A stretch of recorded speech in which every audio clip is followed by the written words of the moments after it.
Alright guys, so here is the bleeder screw that needs to also be replaced. See that? Yeah, that's because I just pumped it right now.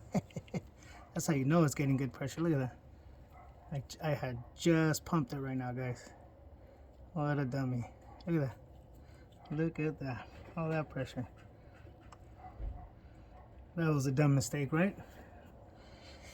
No worries, guys. That's what I get. I don't know if you guys saw in that video. I was pumping it right before it ended, and it kept all the pressure in there. That's how you know that the system's nicely sealed, guys. Look at that.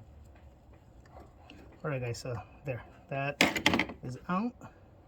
That is a little bleeder screw. Like I said, one comes with the kit right there, guys, as you can see. So go ahead and replace that one as well. Like always, guys, make sure you lube the O-ring. Just make sure you lube the O-ring the best you can, guys. It's a tiny little O-ring, but there it is, nice and lube. Okay, so lube the O-ring, guys. It's nice and ready.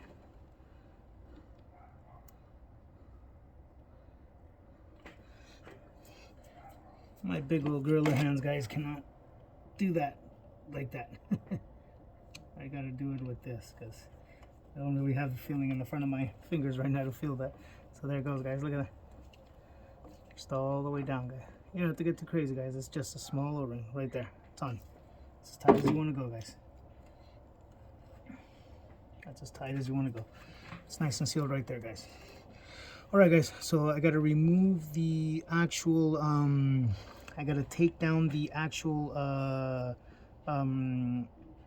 What do you call it? I gotta take down the fuel filter. I'm gonna replace the fuel filter. There's also an O-ring that needs to get replaced in there, so I'll show you guys how to do that as well.